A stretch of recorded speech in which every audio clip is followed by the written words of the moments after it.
Bismillahirrahmanirrahim. Assalamualaikum warahmatullahi wabarakatuh. Syukur alhamdulillah kita bisa berjumpa lagi di channel ini. Harapan dan doa saya semoga saudaraku semuanya selalu diberikan kesehatan, dilapangkan rezekinya, diampuni dosa-dosanya, dan dipanjangkan umurnya. Amin ya robbal alamin. Dalam kesempatan kali ini, saya akan mengkisahkan seorang lelaki soleh bernama Tsabit bin Ibrahim yang sedang berjalan di pinggiran kota Kufah atau Irak. Yang sedang asik berjalan, tiba-tiba dia melihat sebuah apel jatuh. Melihat apel merah yang tergeletak di tanah, Tsabit pun bermaksud mengambil dan memakannya.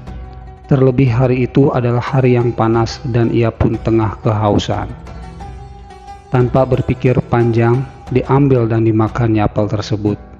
Akan tetapi, baru setengah apel tersebut masuk ke kerongkongannya, dia teringat bahwa buah itu bukan miliknya dan dia belum mendapat izin dari pemilik apel tersebut. Dengan segera, ia pun ke kebun apel dengan niat hendak menemui pemilik apel tersebut dan memintanya menghalalkan buah yang telah dimakannya. Di kebun itu, ia bertemu dengan seorang lelaki. Tsabit pun berkata, "Aku sudah makan setengah dari apel ini. Aku berharap Anda menghalalkannya." Orang yang ditemuinya menjawab, "Aku bukan pemilik kebun ini.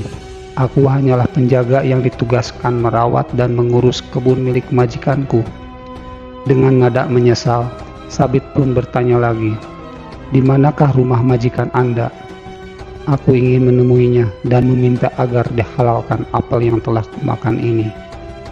Penjaga kebun itu memberitahu bahwa rumah pemilik kebun tersebut cukup jauh. Bahkan jika ditempuh dengan berjalan kaki akan menghabiskan waktu sehari semalam. Namun demikian, Tsabit tetap bertekad pergi. Walaupun rumah yang dimaksud cukup jauh, yang penting apel yang dia makan dihalalkan. Tsabit pun berjalan menuju rumah pemilik apel. Setibanya di rumah yang dimaksud, dia langsung mengetuk pintu dan mengucapkan salam. Dari dalam rumah muncullah seorang lelaki setengah baya. Dia tersenyum ramah dan berkata, "Apakah ada yang bisa saya bantu?" Sambil membalas senyum, Tsabit pun bertanya, "Betulkah tuan pemilik kebun apel yang ada di pinggiran kota Kufah?" Laki-laki tersebut menjawab, "Benar wahai anak muda, memangnya ada apa dengan kebun apelku?"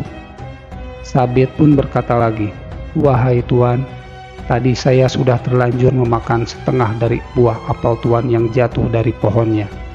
Oleh karena itu, maukah tuan menghalalkan apa yang sudah kumakan itu?" Lelaki tua itu di hadapan Tsabit mengamatinya dengan cermat sebelum kemudian berkata, "Tidak, aku tidak bisa menghalalkannya kecuali dengan satu syarat." Tsabit pun tercengang dengan jawaban lelaki tersebut. "Syarat apa yang harus saya penuhi?" tanya Tsabit. Lelaki tersebut menjawab, "Syaratnya adalah engkau harus menikahi putriku." Tsabit bin Ibrahim tidak memahami apa maksud dan tujuan lelaki itu, dan dia pun berkata, "Apakah hanya karena aku memakan setengah buah apelmu, sehingga aku harus menikahi putrimu?" Yang ditanya tidak menggubris pertanyaan Tsabit. Ia malah melanjutkan dengan berkata, "Sebelum pernikahan dimulai, engkau harus mengetahui terlebih dahulu kekurangan-kekurangan yang dimiliki putriku. Dia seorang yang buta, bisu, dan tuli. Lebih dari itu, ia juga seorang yang lumpuh." Mendengar pemaparan pemilik kebun tentang putrinya, Tsabit pun terkejut. Dia termenung sejenak sebelum akhirnya menyetujui syarat tersebut.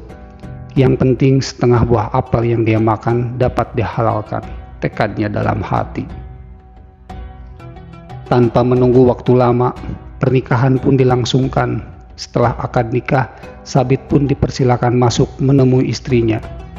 Sewaktu Tsabit hendak masuk kamar pengantin, dia berpikir akan tetap mengucapkan salam walaupun istrinya tuli dan bisu. Tapi tak disangka, Perempuan di hadapannya yang kini resmi menjadi istrinya tersebut menjawab salamnya dengan baik. Ketika masuk hendak menghampiri istrinya, sekali lagi Sabit terkejut karena perempuan yang kini menjadi istrinya itu menjambut uluran tangannya. Sabit sempat terhentak menyaksikan kenyataan tersebut. Dia berkata dalam hatinya, kata ayahnya, dia perempuan tuli dan bisu, tetapi ternyata dia menyambut salamku dengan baik.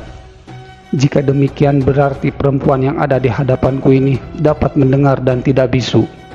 Ayahnya juga mengatakan bahwa dia buta dan lumpuh, tetapi ternyata dia menyambut kedatanganku dengan ramah dan mengulurkan tangannya. Mengapa ayahnya menyampaikan berita-berita yang bertentangan dengan yang sebenarnya? Setelah Sabit berhadapan dengan istrinya, ia memberanikan diri untuk membuka pembicaraan. Ayahmu mengatakan kepadaku bahwa engkau buta. Mengapa? Perempuan di hadapannya tersenyum dan kemudian berkata, ayahku benar karena aku tidak pernah melihat segala sesuatu yang diharamkan oleh Allah.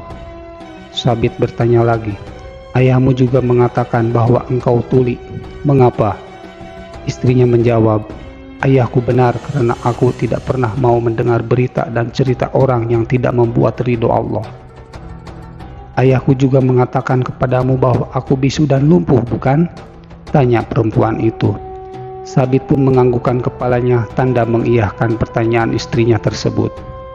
Selanjutnya perempuan itu berkata, aku dikatakan bisu karena dalam banyak hal aku hanya menggunakan lidahku untuk menyebut asma Allah. Aku juga dikatakan lumpuh karena kakiku tidak pernah pergi ke tempat-tempat yang penuh dengan maksiat. Betapa bahagianya Sabit, dia bukan hanya dikaruniai istri yang solehah, tapi juga cantik luar biasa. Akhir cerita, Sabit bin Ibrahim dikaruniai seorang putra soleh yang kelak menjadi seorang ulama besar bernama Imam Abu Hanifah An-Nu'man bin Sabit. Dia, Abu Hanifah, adalah seorang ulama atau imam yang berasal dari Kufah dan hidup pada abad ke-7 Masehi. Sebagai ulama besar, ilmunya menyebar ke seluruh pelosok dunia. Semoga kisah ini dapat memberikan manfaat bagi kita semua. Jika kalian suka dengan channel ini, silakan klik tombol subscribe. Wassalamualaikum warahmatullahi wabarakatuh.